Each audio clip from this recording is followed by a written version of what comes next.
All right, we're live. Good morning, everyone. I know it's actually noon. It's still morning to me. Welcome to Ask Me Anything today.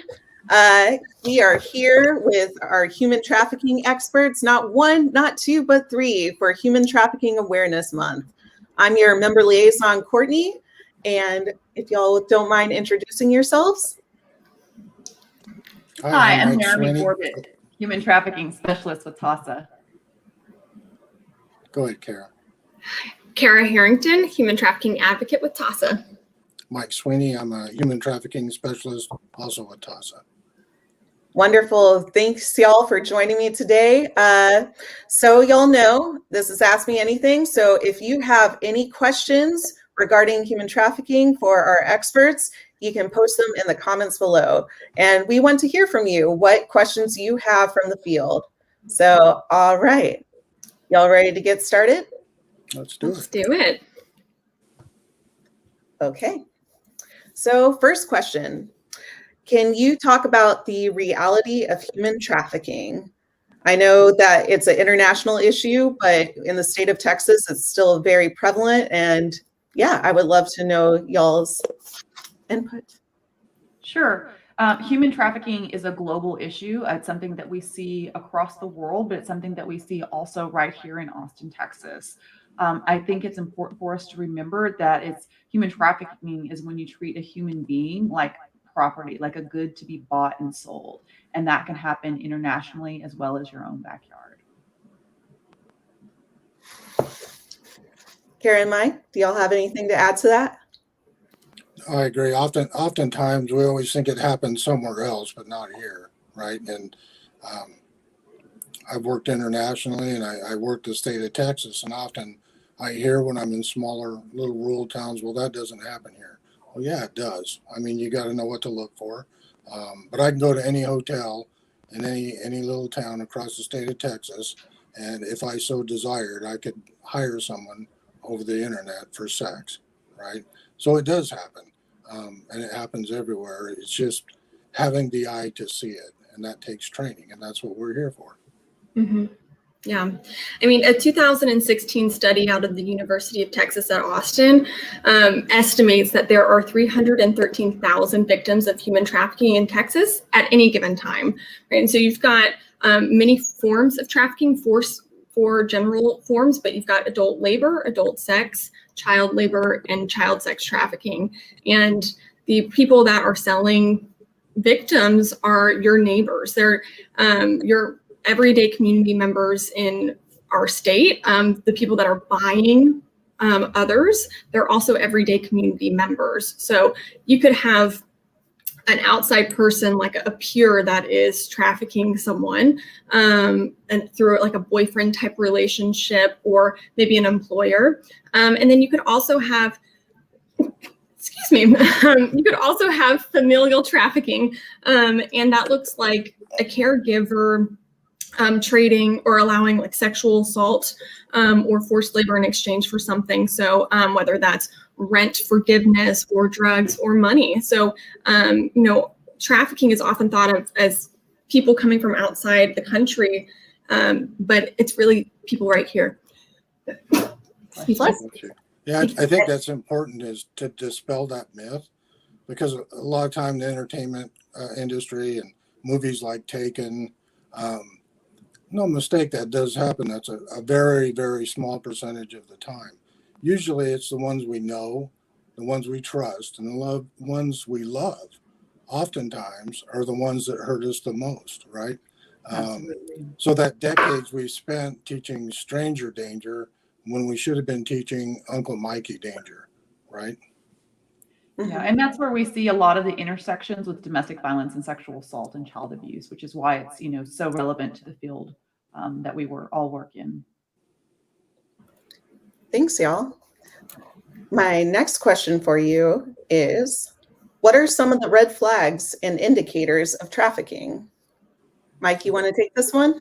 You bet. There are so many, right? And again, it depends. Like Kara said, there's different kinds of trafficking. So within those different kinds of trafficking, you have different indicators. But we can go with sex trafficking, and secrecy is one of the biggest things. There's those secret conversations going on. There's those secret online conversations going on. Presence of an older boyfriend, girlfriend that we don't know that much about. Again, very secretive. That older boyfriend or girlfriend will tend to answer all the questions when you're asking a subject a question. They kind of take over and do that.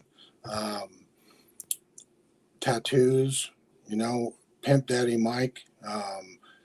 If 4 girls you come in contact with, my background's law enforcement, so that's very important to me, right? As I'm working and I come across girls on the street or boys on the street, and I start identifying tattoos that name Pimp Daddy Mike, that's called a clue, right?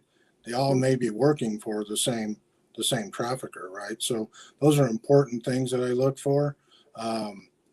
In trafficking, it's all about the face, right? The beauty. Rarely are they going to tattoo, or are they going to scar, are they going to beat the face? You're looking for bruises, injuries beyond the hairline, in covered areas, in the genital area, and even the tattoos are generally placed in the same place out of the way. Another good indicator is inexplicable items, very expensive items. Your 12-year-old comes home with a cell phone. Well, who gave you that? Why did they give it to you, right? New shoes, polished, hair done, Jimmy Choo shoes. Yeah, I know what those are, right? What 14-year-old can afford a pair of Jimmy Choo shoes? And why would she have them, right? Those are things that we need to look for. You guys have anything else to add? I mean, there's a long laundry list of things we can look for. Something that you don't think of is hearing injuries, right? And that can be related to labor trafficking, right? Working around industrial equipment, not having proper ear protection. But in the case of sex trafficking, when the trafficker is going to discipline, right, his survivor, he'll pop her upside the head, and it causes damage to the ear, and they end up having hearing loss from that. Those are little things, and they add up. It's so different than sometimes what we think. I mean, we have kids that are being trafficked. They go to school Monday through Friday, and then Laramie says, I'm spending the night at Kara's house, and Kara says, I'm spending the night at Laramie's house, and then they're up here in Dallas being trafficked. And they return home on Monday, and they go to school Monday through Friday and take care of their siblings, right? And they're trafficked on the weekends. There's just so many variables, and there's a whole host of indicators. We've got another Super Bowl coming up, right?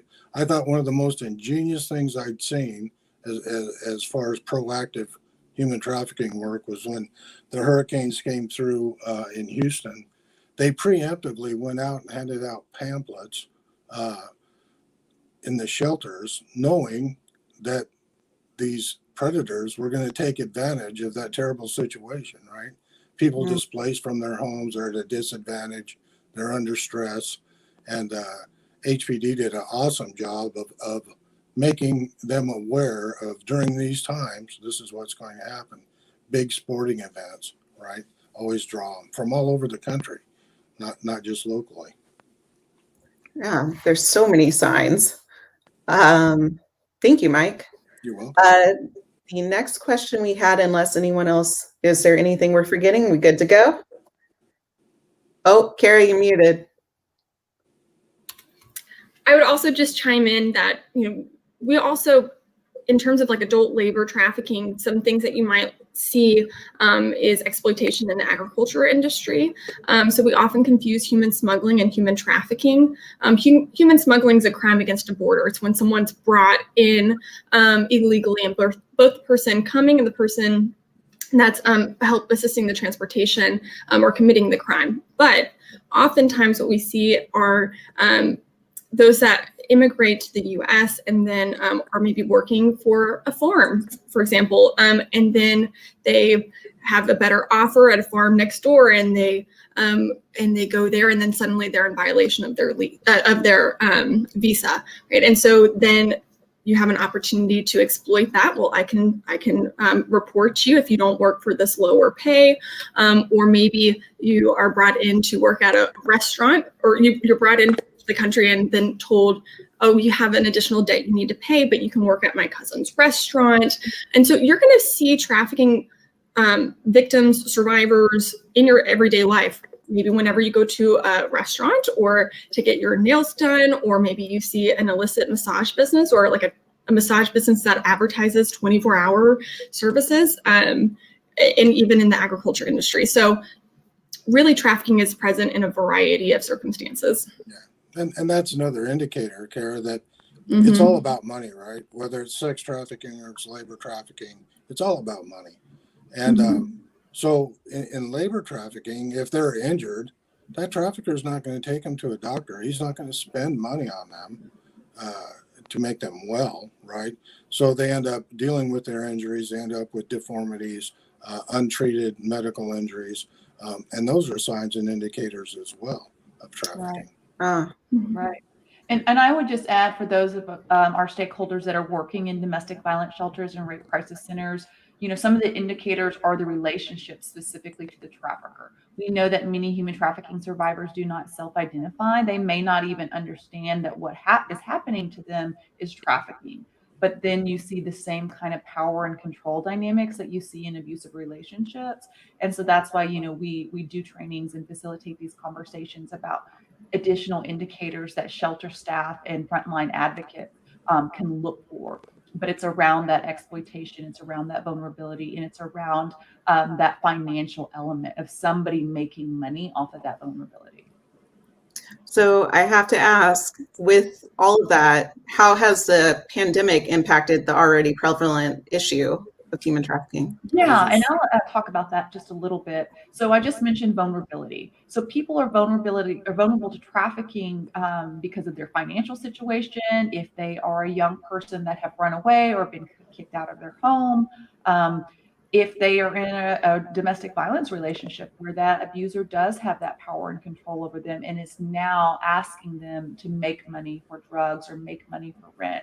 And so the vulnerability could be the financial situation. It could be the fact that now we have many youth that are not attending school, or they're attending school online and they're going for many hours a day without adult supervision, or they're online all day.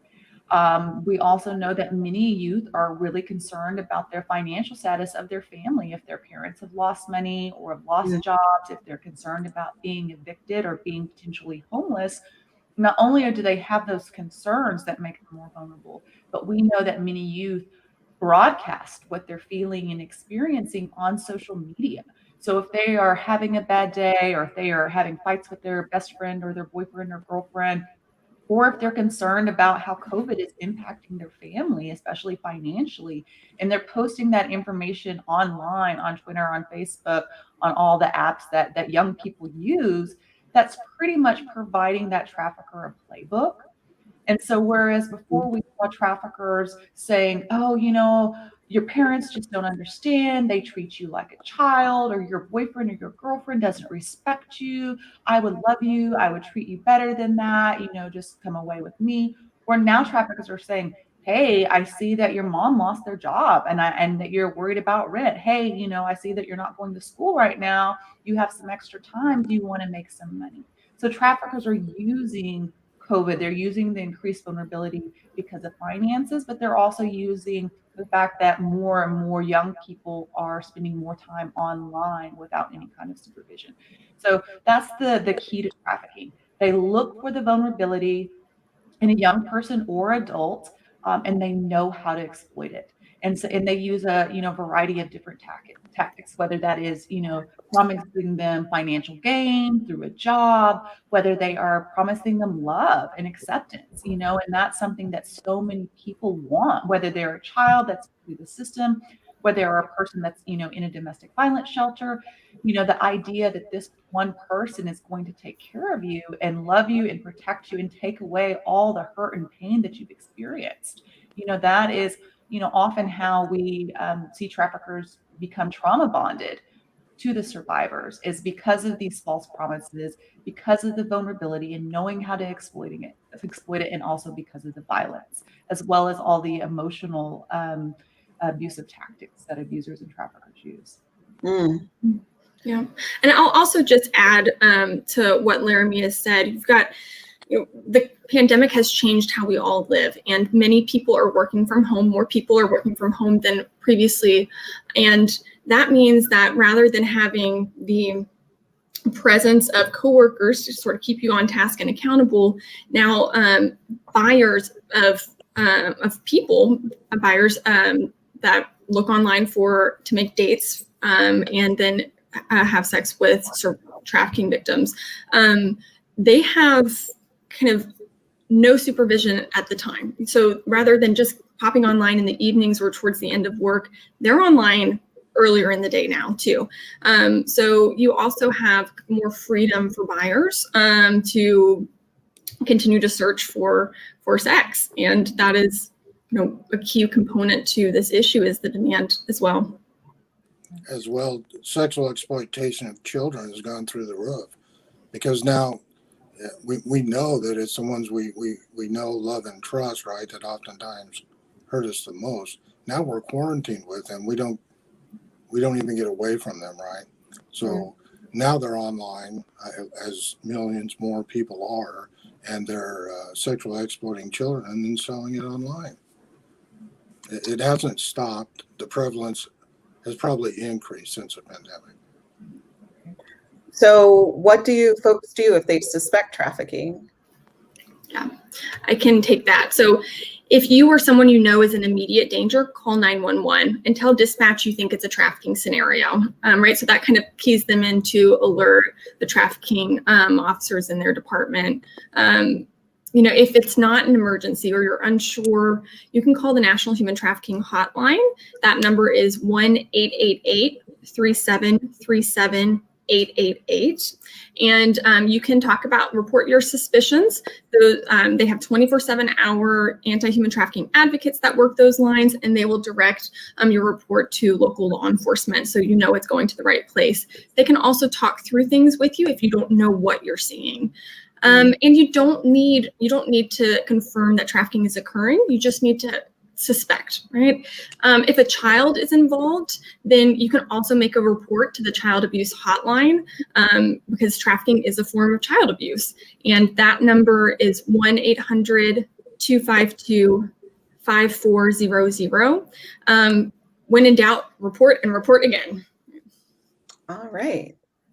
Thank you, Kara. Mm-hmm. So I want to go ahead and take a moment and check. Just a reminder, if you joined us late, this is Ask Me Anything. If you have any questions for our human trafficking experts, this is the time. So I'm going to check real quick. Okay, we do have a question. All right. Oh, yeah, that's a really good question. Yeah. So, and I'll talk about this a little bit. Thanks, Curtis, for asking. As Mike said, most of the time people are being trafficked by somebody they have a relationship with. So more than likely, it's not a stranger. Most of the time, it does not involve kidnapping. And so there are a lot of alarmist groups out there that misinterpret the facts, or they don't seem to understand the true dynamics of human trafficking. And I think it's really important to connect human trafficking with other fields of gender-based violence, including domestic violence, sexual assault, and child abuse, because those are the dynamics of power, control, vulnerability, and exploitation. I know that there were people talking about how wearing a mask because of COVID and for COVID safety would lead to an increase and vulnerability for your kid being trafficked, with that rationale being, okay, if you're at the grocery store and your kid's wearing a mask and your kid's stolen for the sake of being trafficked, well, how would anybody recognize the kid if the kid is wearing a mask? And that is just, it's just not true, and because those aren't the dynamics and that's not the way it works. I think it's great that more and more people are now talking about human trafficking, and more people are aware of it and want to do something. But once again, I would encourage them to look at the facts, look at the statistics, and also look to the experts in the field, the people that have been doing this work for a while, and people who are using evidence-based, survivor-centered, and trauma-informed practices, and those organizations and those people that are actually listening to human trafficking survivors and survivor leaders. Mm-hmm. Like you said in the opening, my numbers, right? I'm just, my experience and what I see is probably less than 20%, right, that are actually kidnapped. It's a very small percentage compared to the ones we know, love, and trust that are actually trafficking us. I mean, does kidnapping occur? Yes, but it's very, very rare. Very rare. It's more than likely, going to be the youth pastor. It's going to be the friend down the street. It's going to be the perceived boyfriend, as Laramie said, someone that says, "Oh, you have such a beautiful face. You should be a model," right? And they groom and cultivate a relationship that trafficking traffic subject believes that person loves them, believes that person's going to take care of them, right? And they form something called a trauma bond that is very hard to break, very hard to break. And they become secretive and they become defensive regarding that person who's actually trafficking them, hurting them, right? We think we ride in on our white horses and we rescue them. They don't want to be rescued. They just want to survive, right? So even sometimes by law enforcement, we have the wrong idea when we go in. We go in, we do an operation, we do an undercover sting. The first thing we do is put them in handcuffs. How am I going to build a relationship and understand that survivor and get that survivor to work with me to turn on the trafficker when the first thing I do is put her in chains, right? Or him. So we as police, we have to change the way that we investigate. We have to change the way that we treat the survivors of trafficking if we're going to make a dent in this. There's correct ways to do a trafficking investigation, and there's ways that you're just not going to get anywhere. It's going to be a misdemeanor arrest for prostitution and be nothing further, right? You don't get any further. When it's a much bigger, complex investigation than prostitution, we just have to know what to see, how to look at it, and how to treat our survivors to number one, help them first and foremost, right? Put them on the road to healing. But if you want to make a case, you're not going to do it by the first thing you do is hooking your victim up and putting her in handcuffs.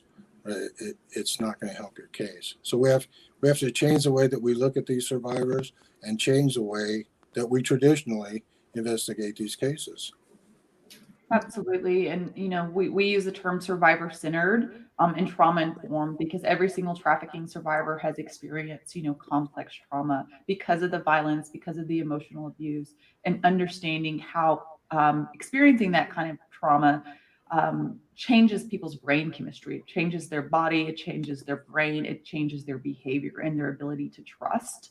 And so establishing that rapport, talking about, what the survivor wants and explaining the process is really one of the keys to working with survivors. And that's, the movement that we're working towards. It's also really important for us to realize that, there are no child prostitutes and that we shouldn't be using that language as advocates, as activists, as law enforcement or media. Children can't legally consent to sex. Therefore, they cannot legally consent to being sold for sex and somebody else profiting. So it's important for us to acknowledge our language. We also know that the average age of entry into, quote, prostitution is 12 to 13 years old. So even if you're working with an adult man or woman who says that they're engaging in commercial sex on their own accord, more than likely there are elements of force, fraud, and coercion, and somebody else is benefiting, and more than likely they've been trafficked since they were a child. And understand, there's another misconception, right? That it has to be sex for money. It's sex for anything of value, right? So if I'm going to let you stay on my couch to get out of the cold for the night, but I'm going to make you give me sex for that, that's trafficking, right? If I'm going to trade, if you're starving and I give you a Happy Meal for sex, that's trafficking, right? It's anything of value for sex. Thank you. So we're running low on time. I'm going to ask one more question. So before we go, I would like to know, how do advocates who work with trafficking survivors stay energized in this tumultuous time? Laramie, do you want to start? Sure. And one of the things that inspires me, I've been lucky enough to work for TAASA for 5 years, and I've been in the anti-gender violence field for almost 20. Something that truly engages and energizes me is when I see the resiliency in survivors, and I see what they are able to overcome and what inspires hope and healing in them, whether that's music, art, whether that is connections to other people. That is really inspiring to me. And one of the best ways to find that out is, talking to survivors and hearing from survivor leaders that are out there, doing work in the field. Yeah, we know how survivor leaders that have gone through this, and they're out there championing the cause, right? They're out doing public speaking and fighting. That's an inspiration to me when I can hear their story and that they've come through it, and now they're championing and they're fighting for other survivors. Mm-hmm. Absolutely. And, working with trafficking survivors, for all of the reasons we've just discussed, can be a very difficult job. There are a lot of struggles. There are a lot of dysregulations and behaviors that can be challenging. And also there's vicarious trauma that you may experience as an advocate when you're talking and walking through one of the most difficult exploitative periods of someone's life with them. It's hard not to internalize that. And so I like to use the example of whenever you're on a plane and the flight attendant says, like, put on your mask first, your oxygen mask, and then you can help the person beside you. Really key into your self-care, because if you're not well, you're going to have a hard time helping someone else. So, surround yourself with positive people, with pets, right? Create a structure. If you're working from home now, create a structure in your work from home environment that's going to be healthy. So clear boundaries, clear times that you work. It's a very different experience. And I say this from the beginning of the pandemic when I did this. When you take a call from a survivor in your kitchen versus your desk in your office. So create a space where it's like, this is where I work, and this is, whenever I walk out of this room or away from this table, I shut it off and I'm going to re-enter my life. And so try and create some boundaries and be creative. I know it's a really hard time to work with our clients, but capitalize on online services, video chats, meeting survivors outdoors, just get creative with the work that you do. Right. And I would just suggest to those that are leading organizations that are working with survivors of complex trauma, including human trafficking survivors, is to create, trauma-informed organizations, to create the infrastructure and support, not only to support your staff that is doing this extremely demanding work, but also having infrastructures in place that allow those survivors to truly experience success. And through the programs, through the counseling, through the services, and really look at it from a strategic perspective that ultimately comes back to trauma-informed, survivor-centered. Perfect. Well, thank you, Laramie, Kara, and Mike, for joining us today for Human Trafficking Awareness Month. So before we go, I just want to remind y'all, if you are interested in future AMAs, you can submit them on our form. It is posted both on Facebook and on YouTube. And if you have any more questions for our guests, you can either contact me at cclark@taasa.org, or you can post them on Facebook or YouTube. I will check back and get you connected. All right. So thank you all for joining us today. Thanks for having us. Yeah. Thank you so much. And please don't hesitate to reach out if you have any questions about human trafficking, you're interested in more human trafficking training or technical assistance. That's what we do. Yeah, absolutely. Wonderful. All right. Bye, everyone. Till the next time.